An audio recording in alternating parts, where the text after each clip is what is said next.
इस कार्यक्रम के पुण्यार्जक हैं श्री कंवरलाल जी महावीर प्रसाद जी, पाटनी, मदनगंज, किशनगढ़, राजस्थान। जग जीवों के भव संकट को शांतिनाथ का नाम हरे, सकल सुखों को प्राप्त कराती शांतिनाथ संस्तुति करे। पाप बहुत से नष्ट स्वयं हो शांतिनाथ की पूजन से, वैभव श्री वै पाता जाता कर अर्चा विधान विधि से, कर अर्चा विधान विधि से। ओम नमः सिद्धेभ्यः, ओम नमः सिद्धेभ्यः। ओकारं बिन्दुसंयुक्तं नित्यं ध्यायन्ति योगिनः, कामदं मोक्षदं चैव ओंकाराय नमो नमः। अरहमित्यक्षरं ब्रह्म वाचकं परमेष्ठिनः, सिद्धचक्रस्य सद्बीजं सर्वतः प्रणमाम्यहम्। देवाधिदेव 1008 श्री शांतिनाथ भगवान की, परम पूज्य आचार्य गुरुवर श्री विद्यासागर जी महाराज की, बोलिए रमयोग प्रणितम ऋषि प्रणम सागर चंद्र सागर जी महाराज की। आपको जो समझ में आएगा वो आपके मतलब की बात समझ में आएगी। करणानुयोग का कोई कठिन विषय होगा तो आपको समझ में नहीं आएगा। कोई तीर्थंकरों के नाम होंगे, कहानी होगी तो आपको समझ में आ जाएगी। तो आपको उतना ही समझ में आएगा जितना आपका ज्ञान है। समझ आ रहा है? और गणधर परमेष्ठी को जो समझ आएगा वो उनको अपने ज्ञान के लेवल से समझ में आएगा। तो जो जहां पर जिस तरह की योग्यता लग करके बैठा होता है उससे वह दिव्य ध्वनि उसी तरह से समझ में आती है। अब कोई भी श्रावक है, अगर उसने एक बार कोई दिव्य ध्वनि सुन ली तो वो एक बार में सारी चीजों को ना तो याद रख सकता है और ना ही जो है उसे पूरा का पूरा समझ सकता है। इसलिए उसे दोबारा भी सुननी पड़ती है। दोबारा सुनेगा तब भी कुछ चीजों को पकड़ लेगा, कुछ चीजें उसके ऊपर से वैसे ही निकल जाएंगी। आप ऐसा सोच के चलो कि जैसे मान लो आपको प्यास लगी है। प्यास लगती कि नहीं? प्यास लगी है और आपको किसी ऐसे बोर के पास पहुंचा दिया जाए। ट्यूबवेल के बोर होते हैं ना खेतों में, बड़े बड़े जिनके पाइप लगे होते हैं, है ना, और आपके मुंह के सामने पाइप डाल दिया जाए जिसका बहुत फोर्स है, फ्लो है जिसके अंदर पानी का, तो आप कितना पानी पी जाओगे बताओ? समझ में आ रहा है? आपको वह पानी कितना पीने में आएगा? आप अगर मुंह के पास भी लाओगे तो भी आपके मुंह में वह पानी उतना ही जाएगा जितना आप पी सकते हो, बाकी तो सब व्यर्थ गया। आपकी जितनी क्षमता होगी आप उतना ही ले पाओगे। तो इसी तरह से वो एक बहुत बड़ी दिव्य ध्वनि, गर्जना है, वो मेघों की गर्जना के सदृश वह ओंकारमयी दिव्य ध्वनि जो होती है उसमें अक्षर भी होते हैं और अनक्षर भी होते हैं। ये एकांत धारणा बना रखी है जो लोगों ने कि वह ओंकारमयी, क्या बोलते हो, तेरी वाणी सुबह, वो नहीं, एक और अनक्षरमयी बोलते हो आप लोग हमेशा। एक देवशास्त्र गुरु की पूजा में आता ना, कहीं बोलो पूजा करने वालों, स्यादवादमयी तेरी वाणी सुबह के झरने वाली नहीं, ये पूजा नहीं। देवशास्त्र गुरु की पूजा ही नहीं आती तुम लोगों को? हाँ, जिनकी ध्वनि है ओंकार रूप निरअक्षरमय भाषा अनूप। हाँ, ये वाली बात बोलो। तो क्या लिखा पंडित जी ने? निरअक्षरमय माने भगवान की दिव्य ध्वनि में कोई अक्षर नहीं होते हैं। तो जो अक्षर ही नहीं होंगे तो अक्षर पढ़े लिखे लोगों को फिर क्या समझ आएगा? नहीं समझ में आया। अगर भगवान की दिव्य ध्वनि में अक्षर ही नहीं होंगे, निरक्षरमयी ही अगर हम एकांत रूप से मान लेंगे, तो जो साक्षर लोग हैं उन्हें फिर साक्षर होने का फिर क्या मतलब निकला? फिर साक्षर होने वाले लोगों को तो कुछ समझ क्या आएगा? और निरक्षर तो फिर कैसी ध्वनि होती है? जैसे कि कोई भी जानवरों की ध्वनि होती है, निरक्षर ध्वनि होती है, तो इस तरह की ध्वनि से कुछ समझ नहीं आता। तो ऐसी एकांत धारणा लोग कई बार पूजाएं आदि पढ़ के भी बना लेते हैं, क्योंकि पूजाएं आपको रोजाना पढ़ना है तो वही आपको रट जाना है। तो वह जो धारणा बन जाती है तो वो भी अपने आप में गलत धारणा बन जाती है। भगवान की ध्वनि अक्षरमयी भी होती है और निरक्षरमयी भी होती है, एकांत रूप से निरक्षरी नहीं होती। निरक्षरी इसलिए हो गई क्योंकि वो सभी भाषाओं का समूह है। एक भाषा में बोलेंगे तो वो अक्षरमयी कहलाएगी, और सब भाषाओं का समूह हो गया, इस अपेक्षा से वो निरक्षरमयी।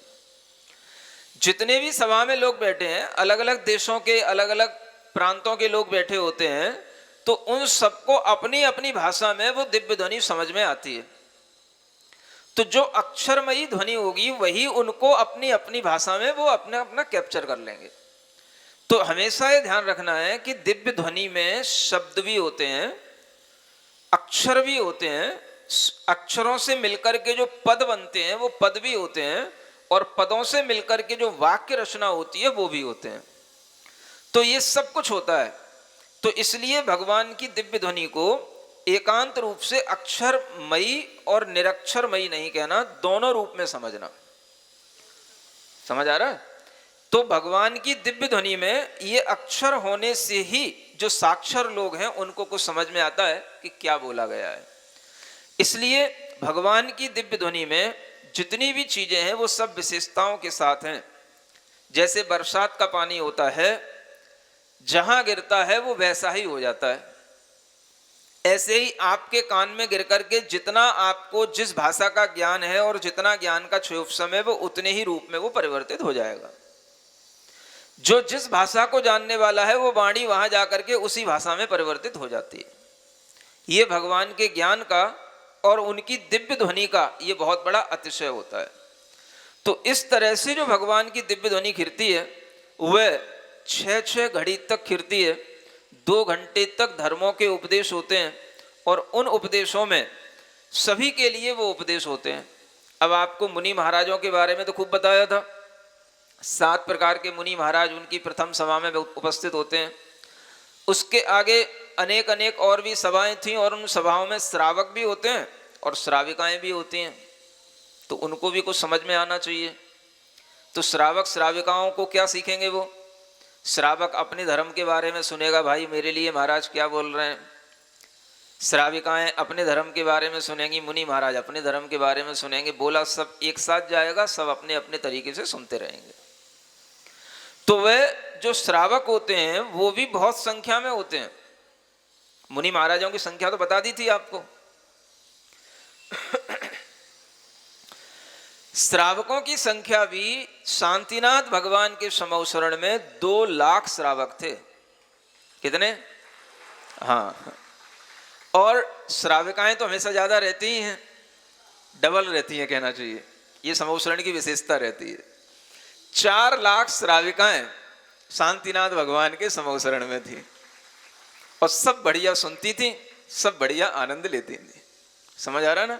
धर्म की देशना सबके लिए है। तो ये कोई भी स्त्री पुरुष का भेदभाव समौसरण में नहीं है।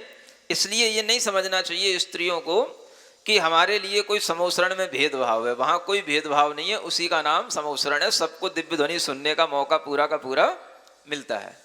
धर्म सभा में बैठने का भी मौका, सुनने का मौका भी स्त्रियों को पूरा का पूरा मिलता है। इसलिए स्त्रियां कभी भी इस बात की बगावत न करें कि हमें पुरुषों की तरह पूरे अधिकार नहीं मिलते हैं, जबकि सभा में सबसे पहले आगे होने का सौभाग्य आप ही लोगों को मिलता है, क्योंकि आपकी संख्या ज्यादा रहती है। तो ये समौसरण सभा की विशेषताएं हैं। तो इसलिए भगवान की दिव्य ध्वनि में श्रावक धर्म का भी उपदेश आता है। श्रावक धर्म क्या होता है?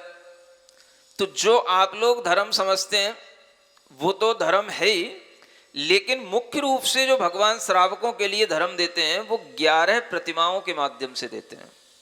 कितनी? हाँ, भगवान की जो जन्मबिंब की प्रतिमाओं को प्रतिमा नहीं कहते। प्रतिमा माने एक संकल्प जो हमारे अंदर व्रतों के रूप में बढ़ता चला जाता है, उनके माध्यम से भगवान श्रावकों को श्रावक बनाए रखने का एक उपदेश देते हैं और उनके धर्म की वृद्धि उसी से होती है। 11 प्रतिमाओं में पहली प्रतिमा दर्शन प्रतिमा कहलाती है, दूसरी व्रत प्रतिमा कहलाती है। नाम तो जान ही लो, लेते तो तुम कुछ हो ही नहीं हो, कुछ उम्मीद की जाए तुम लोगों से। तीसरी प्रतिमा सामायिक प्रतिमा होती है। क्या होती है? हाँ, पहली प्रतिमा में सामान्य से शुद्ध भोजन पानी करना सीख लो। केवल बस कुएं का, नदी का छना हुआ जल जिसकी जीवाणी उसी में हो सके, ऐसे शुद्ध जल पान ही हम करेंगे और उसके माध्यम से हम भोजन पान करेंगे तो पहली प्रतिमा की योग्यता आ जाती है। सुन रहे हो श्रावक श्राविकाओ? भगवान का समोसरण बहुत दिनों से चल रहा है, दिव्य ध्वनि भी खिल रही है, लेकिन श्रावक श्राविकाओं की संख्या नहीं बढ़ रही है। श्रावक श्राविका किसको बोलते हैं? जो एक प्रतिमाधारी हो, 2 प्रतिमाधारी हो, उनको श्रावक श्राविका बोलते हैं। बाकी तो सब गृहस्थ कहलाते हैं, है ना। तो गृहस्थ की श्रेणी से निकल करके थोड़ा श्रावक श्राविकाओं की श्रेणी में आओ। और इस तरह की अगर आप थोड़ी सी अपनी मानसिकता बनाएंगे तो जो प्रभावना अभी चल रही है, पनागर का नाम तो वैसे खूब हो ही रहा है, लेकिन अगर श्रावक श्राविकाओं की संख्या बढ़ जाएगी तो पनागर का नाम कुछ ज्यादा ही और अच्छा हो जाएगा। तो दूसरी प्रतिमा में 12 व्रतों की एक सीमा बन जाती है, 12 व्रतों का पालन करना। तीसरी प्रतिमा में 3 टाइम सामायिक करने की नियामकता बन जाती है, यथा समय पर सामायिक करना। चौथी प्रतिमा में फिर वह और प्रोषद जो होता है, प्रोषद प्रतिमा के रूप में वह करने लग जाता है, माने कि उसको नियम से अष्टमी चतुर्दशी ये जो पर्व के दिन आते हैं इनमें वह प्रोषद आदि करता है। पांचवी प्रतिमा में वो सचित्त त्याग प्रतिमा हो जाती है कि वह कोई भी कच्चे कभी भी सब्जी फल वगैरह पानी भी नहीं पिएगा। तो ये प्रोषद सचित्त त्याग प्रतिमा में ये सब आ जाता है। फिर छठवीं प्रतिमा में उसका रात्रि भोजन का त्याग कृतकारित अनुमोदना से भी हो जाता है। भले ही घर में रहे तो भी किसी के लिए अनुमति नहीं देगा कि भाई वहाँ रखा है ले लो, ऐसा भी नहीं। इस तरह से ये 6 प्रतिमाओं तक जो श्रावक होते हैं इन्हें जघन्य श्रावक कहा गया। सुन रहे हैं? हाँ, थोड़ा आप श्रावक लोग अपना धर्म बढ़ाओ, अच्छा श्रावक बनने की कोशिश करो। ऐसा नहीं है जहाँ गए वैसा खा लिया, जैसा मिल गया वैसा खा लिया, जिस भी पार्टी में गए वैसा खा लिया। अपना नियम अपने पास रखो। पार्टियां भले ही छूट जाएं, लेकिन हमें भगवान की पार्टी में अगर शामिल होना है तो कम से कम श्रावक की श्रेणी तो अपनाना ही चाहिए। भगवान की पार्टी होती है? नहीं होती? कुछ नहीं जानते तुम लोग। भगवान की पार्टी में जो शामिल हो जाएगा उसको ही कहा गया पाक्षिक श्रावक। आप लोगों के लिए सबसे पहला एक टाइटल मिलता है, क्या बोलते हैं? पाक्षिक श्रावक। जो भगवान का पक्ष ले, भगवान की पार्टी में शामिल हो, उसे बोलते हैं पाक्षिक श्रावक। तो पाक्षिक श्रावक तो बनो कम से कम। समझ आ रहा है? ये पाक्षिक श्रावक माने केवल हमें भगवान की पार्टी अटेंड करना, भगवान की सभाएं अटेंड करना, भगवान की जो वाणी की गोष्ठियां लगे उसको अटेंड करना और उसी के अनुसार अपनी जीवनचर्या चलाना, ये भगवान की पार्टी में शामिल होना कहलाता है। सुन रहे हो? हम लोग तो पूरा का पूरा जीवन शामिल कर ही चुके हैं भगवान के लिए। श्रावक को अगर एक प्रतिमा से भी शुरुआत होती है तो वो भगवान की पार्टी में अब शामिल हो गया। उससे पहले तो बस वो जय जयकार कर रहा है। समझ आ रहा है ना? जैसे सामान्य से पार्टियां होती हैं, उनके एक सामान्य से अपने लोग होते हैं उनकी पार्टी को मानने वाले, तो बस वो उस तरीके के अभी तुम्हारी स्थिति है, गृहस्थों की स्थिति।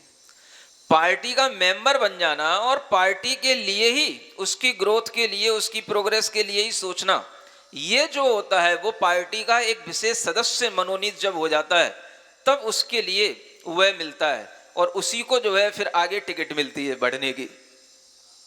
समझ आ रहा है? टिकट उसी को मिलेगी, विधायक की टिकट मिलेगी तो उसी को मिलेगी, भाई ये अपनी पार्टी का आदमी है। सांसद की सीट टिकट मिलेगी उसी को मिलेगी। तो ऐसी टिकट आपको अगर आगे बढ़ानी है तो पहले पार्टी में अच्छे ढंग से शामिल होना सीखो। अभी तुम कहीं के नहीं हो, कोई विश्वास के योग्य नहीं हो। जब तक एक प्रतिमा नहीं लेते तुम्हारे ऊपर कभी हम विश्वास कर ही नहीं सकते।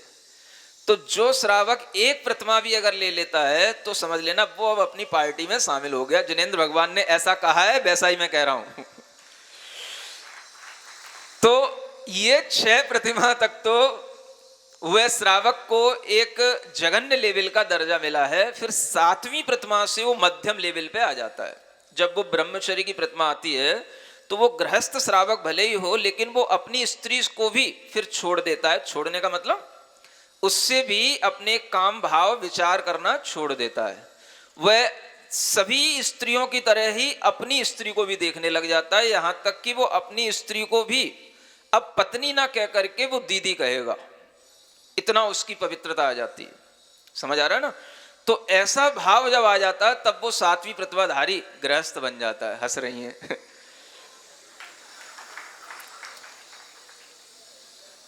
अब तुम हंसोगे जब कुछ करोगे नहीं तो हंसने के अलावा रही क्या तुम्हारे पास? न ये कुछ करते ना तुम्हें कुछ करना।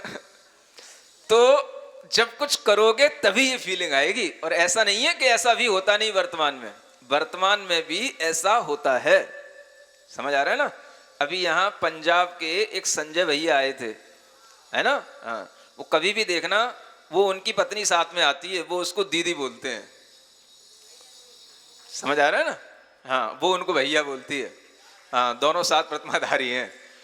तो ऐसा नहीं है कि ऐसा होता नहीं है, करोगे तो सब होगा। आखिर भगवान के तीर्थ को श्रावक कैसे आगे बढ़ाएगा?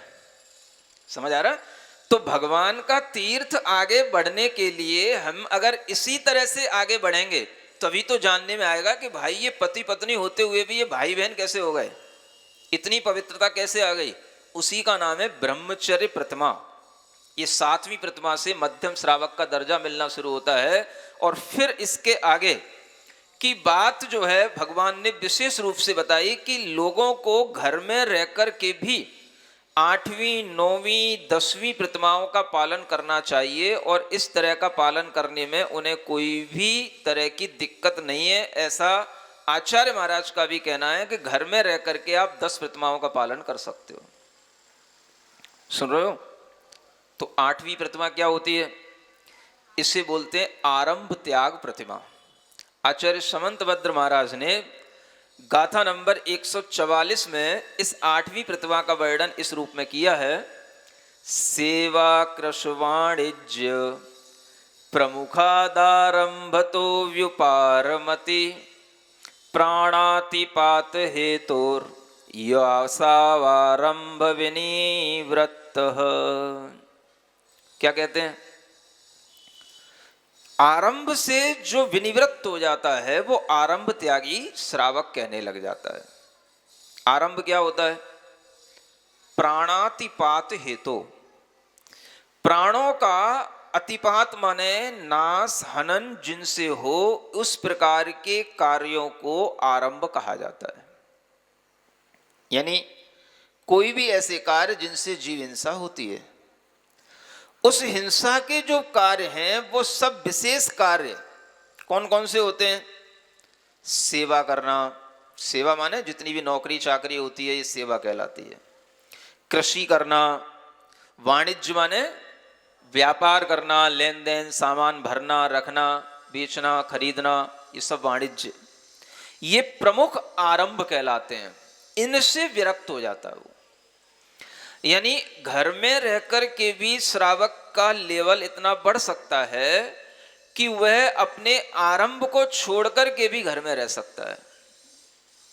अभी तक उसने सब कुछ कमाया, बिजनेस चलाया, जॉब किया, जो कुछ भी वो कर रहा था उससे वह अपने लिए उस धन परिग्रह आदि को बढ़ा रहा था। और ये प्रमुख आरंभ के माध्यम से उसे तरह तरह से हिंसा आदि कार्य में भी कहीं ना कहीं संलग्न होना पड़ता। और कई बार तो जैसे नौकरी चाकरी भी होती हैं, तो अब मान लो तरह तरह की नौकरियां आजकल देखते हैं। आपको अगर मान लो बैंक में भी जॉब लग गई या किसी तरह के कोई भी आप कोई सीए वगैरह भी बन गए या किसी कंपनी में भी जॉब कर रहे हैं, तो भी आपको कहीं ना कहीं जो उस कंपनी से जिससे के माध्यम से वो कंपनी चल रही है, उनका जो व्यापार चल रहा है उसमें आपका सपोर्ट पूरा का पूरा रहेगा।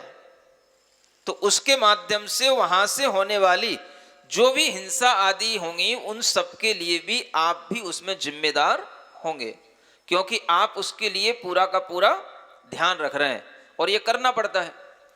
जब कोई व्यक्ति किसी के लिए सेठ हो या राजा हो या कोई बड़ा अपना, अब आज राजा नहीं होते हैं तो बॉस तो होते ही हैं कंपनी के, तो जिस तरह से वो कहता है वैसा करना पड़ता है। उसकी हाँ में हाँ मिलानी पड़ती है, ना में ना मिलानी पड़ती है। ये सब भी उसके लिए एक बहुत तरह के कष्ट देने वाली चीजें होती हैं। तो जब वह श्रावक आरंभ त्यागी हो जाता है तो ये बड़े बड़े आरंभ जो हैं वो उन्हें छोड़ देता है। यानी इस लेवल पर पहुंचा हुआ श्रावक अब व्यापार करना छोड़ देगा, खेती करना बंद कर देगा। उसके नाम पर खेती होगी, वह उस खेती को अपने पुत्र आदि के नाम पर छोड़ देगा, वह खेती आदि से अब मुक्त हो जाएगा। आप ये सोचें कि कृषि आदि करना भी 6वीं 7वीं प्रतिमा तक भी वह कर सकता है। ये इससे आपको समझना चाहिए। समझ आ रहा है? व्यापार करना 7वीं प्रतिमा तक भी वो एक दुकान चला सकता है। लोग दूसरी प्रतिमा से ही डरने लग जाते हैं, दूसरी प्रतिमा से ही सोचने लग जाते हैं महाराज गैया रख सकते कि नहीं, खेती कर सकते कि नहीं, दुकान चला सकते कि नहीं। अरे भाई सब होता है। जब ये 8वीं प्रतिमा होती है आरंभ त्याग प्रतिमा, तब जाकर के इन सब चीजों का त्याग होता है। और बड़े बड़े जो आरंभ माने जिनके माध्यम से वो अपनी आजीविका चला रहा था, अब उन आजीविका के साधनों को रोक देता है, क्योंकि वो जो है उससे उसको जो आमदनी हो रही है, प्रॉफिट हो रहा है, उससे उसका धन परिग्रह बढ़ रहा है। अब उसको उस पर रोक लगानी है, तब वो आगे बढ़ पाएगा। तो वह अपने आप को पहले वो व्यापार के कामों से मुक्त करता है, और घर में रह करके भी ये संभव होता है। सब कुछ कर लिया, आजीविका का साधन बनाना जरूरी होता है, क्योंकि उसके बिना समाज में गृहस्थ की स्थिति नहीं बनती। घर के परिवार को चलाने के लिए जो उसने आजीविका के साधन बनाए थे, उनसे वह अब पूरा का पूरा निवृत्त हो जाता है। यानी नौकरी भी छोड़ देगा, व्यापार करता हो तो व्यापार करना छोड़ देगा, कृषि आदि करता होगा तो वो भी करना छोड़ देगा। अब वह केवल अपने आप को जितना उसके पास में है बस उतने में ही अपने आप को सीमित कर लेगा, बढ़ाएगा नहीं। अपने पास में जो रखा हुआ है उसका भी वह विभाजन कर लेगा। कितना बेटों के लिए देना, कितना समाज में दान आदि के काम में लगाना, और कितना बस अब अपना जीवन चलाने के लिए उपयोगी रह गया है, बस उतना रखना अपने पास। इतना वह जब अपने आप को कंट्रोल कर लेता है, आजीविका छोड़ने का साहस कर लेता है, तो वह 8वीं प्रतिमा का आरंभ त्यागी वह श्रावक बन जाता है। आप लोग समझें कि सेवा, कृषि और वाणिज्य, ये जो प्रमुख आरंभ कहे आचार्यों ने, इनको छोड़ करके जो दूसरे आरंभ होते हैं, अब उसे अपना भोजन बनाना है तो वह अपना भोजन बना सकता है। समझ आ रहा है? घर में पानी भरना है, लाना है, ये अपना काम कर सकता है। बड़े बड़े आरंभ को छोड़ने की बात कही। पूजा की सामग्री खुद अपने लिए तैयार कर सकता है। पूजा करना है, उसको विधान करना है, भक्ति करना है, उसके लिए अभिषेक आदि करना है, तो वह सब कुछ वह आरंभ ये सब कर सकता है। ये छोटे आरंभ कहलाते हैं। ये गृहस्थी के लिए जो अपने जीवन के लिए आवश्यक है वो आरंभ है। नहाना, धोना, स्नान आदि करना, ये भी आरंभ की क्रियाओं में आता है। अपना घर है, अपना कमरा है, तो बस उसकी झाड़ू बुहारी लगाना, ये भी उस आरंभ में आता है। तो जो घर संबंधी आरंभ हैं, इन्हें एक तरह से पंचसूना कहा जाता है। क्या कहा गया? पंचसूना।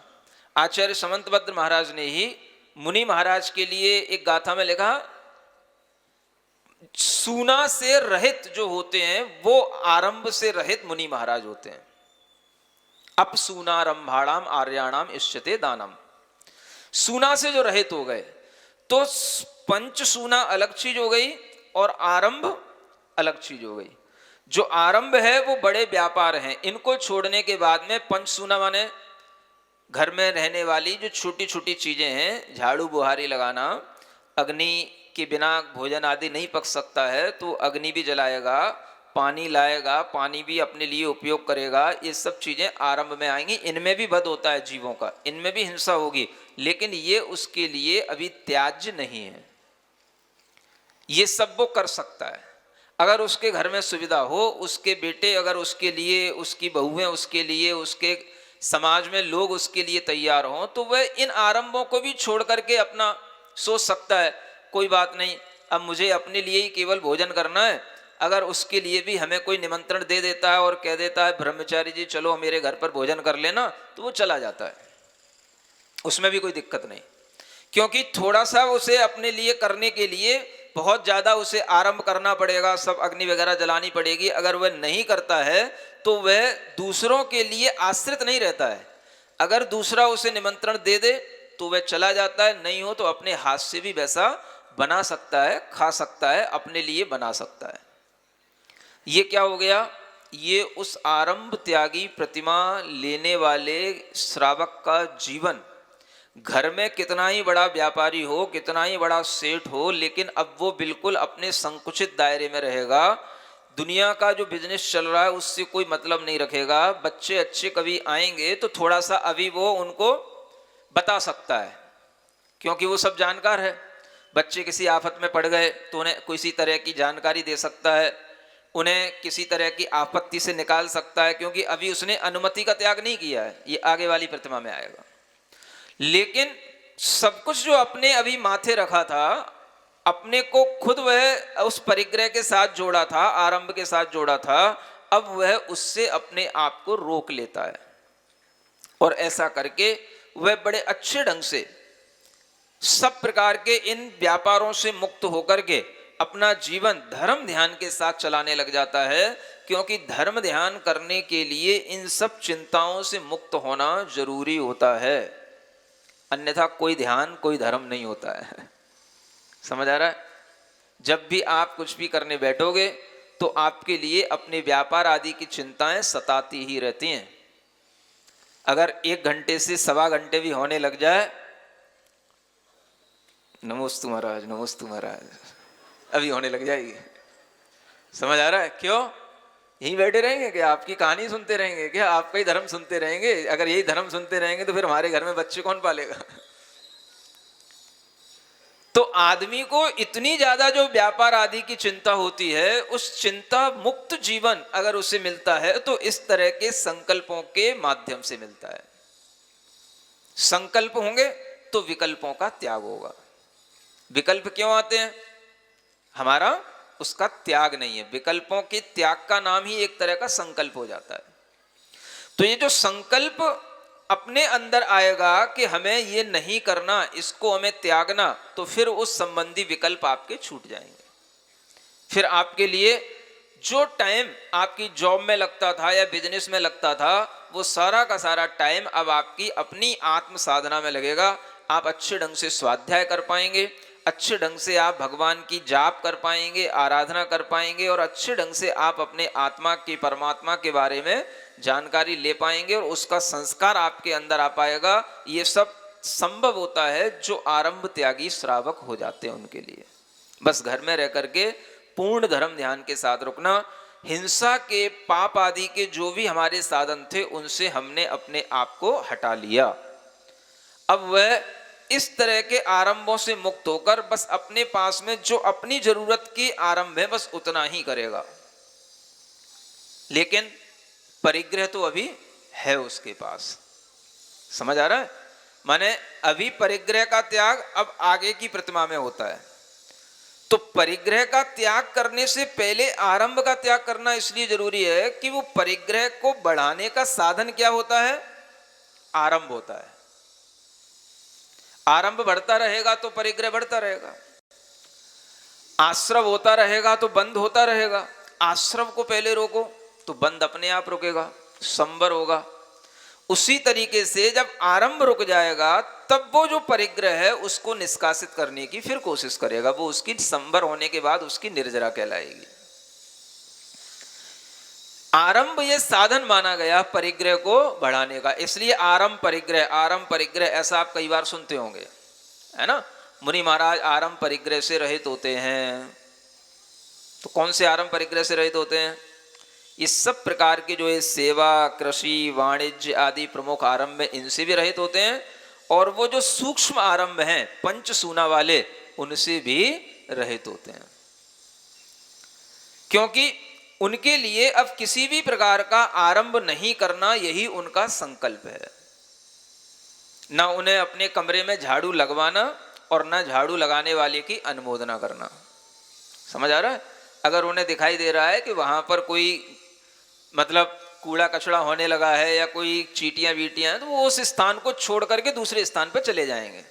कहेंगे नहीं कि भाई यहाँ पर ये तू साफ कर दे, ये कर दे, वो कर दे, इससे उनको कोई मतलब नहीं। अगर उन्हें दिखेगा कि प्रासुक स्थान नहीं है, तो वो उस स्थान से अपना स्थान बदल लेंगे, दूसरे स्थान पर चले जाएंगे। ये मुनि महाराज का व्रत होता है, संकल्प होता है। वह न किसी से अग्नि जलाने के लिए कहेंगे, न किसी से जो है पानी को छानने भरवाने के लिए कहेंगे। इस तरह के जो वो सूना जो काम होते हैं, इन सब कामों से वो अपने आप को विरक्त रखते हैं, तब वो सूना से रहित, आरंभ से रहित कहलाते हैं। तो आरंभ से रहित होना ये श्रावक सीखने लग जाता है। मुनि व्रतों के बारे में उसे सीख इन प्रतिमाओं का पालन करने से मिलने लग जाती है। कैसे धीरे धीरे अपने आप को सूक्ष्म हिंसा पर लाना, स्थूल हिंसा से बच करके सूक्ष्म हिंसा तक लाना, और फिर उस सूक्ष्म हिंसा संबंधी भी संकल्प को छोड़ना, त्यागना। ये सब जो उसके अंदर ज्ञान पैदा होता है, ये आरंभ त्याग प्रतिमा के माध्यम से वह अच्छे ढंग से कर सकता है। इसलिए घर में रहने वाले गृहस्थ श्रावक भी इन प्रतिमाओं के बारे में विचार किया करें। आचार्य महाराज का कहना है कि ये प्रतिमा विज्ञान अपने आप में बहुत बड़ा विज्ञान है, गृहस्थ की धर्म की श्रेणी को बढ़ाने वाला विज्ञान है, और इसके माध्यम से गृहस्थ अपने आप को घर में रहकर के भी कैसे वह भीतरी भीतर अपनी विशुद्धि बढ़ाता है और कर्मों की निर्जरा बढ़ाता है, यह उसकी अनुभूति में आने लगता है। तो इस तरह से भगवान ने जो दिव्य ध्वनि में श्रावक के धर्मों का वर्णन किया, उसमें यह मध्यम श्रावक के वर्णन में यह आरंभ का त्याग, और ये त्याग करने से पहले स्त्री का त्याग। स्त्री के त्याग का मतलब, अब उसके पास में जो उसकी पत्नी है, स्त्री है, वह उसके लिए भी धन आदि तो रखेगा, लेकिन अब उसने उस स्त्री को पहले की तरह अपने पास में नहीं रखा है। यानी अब उससे वह पूर्ण रूप से मुक्त हो गया है। ब्रह्मचर्य व्रत लेने का मतलब यह है कि अब वह भी किसी भी आर्य का संग में जाना चाहे तो जा सकती है, और मैं भी अपना जो है किसी भी मुनि संग में जाने का विचार करूं तो मैं जा सकता हूं। ये बंधन उसका पहले से यहीं पर ब्रह्मचर्य की प्रतिमा से बन जाता है, टूट जाता है। एक तरह से वो बंधन टूट के ये वाला वो बंधन से मुक्त हो जाता है। और इस तरह से जब वो अपने आप में निर्विकल्प होता चला जाता है, तब वह केवल बस अपने लिए ही सोचना उसके लिए रह जाता है। यहां पर आने के बाद में आप देखो कि एक गृहस्थ श्रावक भी अपनी गृहस्थी में रहते हुए भी गृहस्थी से अपना संकल्प तोड़ सकता है। ये कितनी बड़ी साधना है। और इस तरह की साधना करने वाले श्रावक आज बहुत कम दिखाई देते हैं। जय जयकार करने वाले तो बहुत मिलते हैं, लेकिन साधना करने वाले, घर में रह करके इस तरह से अब धर्म ध्यान करने वाले साधक बहुत कम दिखाई देते हैं। या तो वो करेंगे नहीं कुछ, और करेंगे तो फिर एकदम से महाराज आप कहो आपके संग में रह जाए, हम तो संग में ही रह के धर्म ध्यान होता है, घर में रह के तो कुछ होता ही नहीं है। ऐसी जिनकी धारणा बनी हुई है वो समझें कि घर में रह कर के भी कितना धर्म ध्यान करना चाहिए और हो सकता है। तो ये बातें अगर आप सीखोगे तभी वो आपके काम में आएंगी। और भगवान ने अगर ये 11 प्रतिमाएं बताई हैं, तो इन प्रतिमाओं में से 10 प्रतिमाओं तक का पालन आप घर में रह करके आराम से कर सकते हो। ऐसा विवेक, ऐसा विचार, ऐसी भावना आप लोगों की बननी चाहिए, ताकि ये भगवान की दिव्य ध्वनि भी सार्थक हो। और ये मन में सोचना चाहिए कि हम अपने जीवन में अगर हमारे लिए घर में बहुएं आ गई हैं, है ना, उनका काम अब अगर हमने अपना करना छोड़ दिया है और वो अपना काम खुद संभाल लेती हैं, तो अब हमें उनमें नहीं लगना कि हम बहुओं का ही ध्यान रखते रहें, फिर बहुओं के बेटे हो जाएंगे, फिर अब उन्हीं को खिलाते रहें, उन्हीं में ही ध्यान रखते रहें, तो बस पूरी जिंदगी उसी में लगा देना है क्या? अभी भी हंस रहे हैं सब लोग। कुछ अपने लिए भी समय निकलेगा कि नहीं? कुछ अपने लिए भी सोचोगे कि नहीं? तो ये जो सोचना होगा ये तभी होगा जब आप इस तरह से इन प्रतिमा विज्ञान के बारे में जानकारी रखेंगे। तो आज आपने इस 8वीं प्रतिमा के बारे में जाना, इसके आगे की भी कुछ और प्रतिमाएं हैं उनके बारे में भी आगे आपको बताया जाएगा। आज के लिए इतना पर्याप्त है। बोलिए महावीर भगवान की।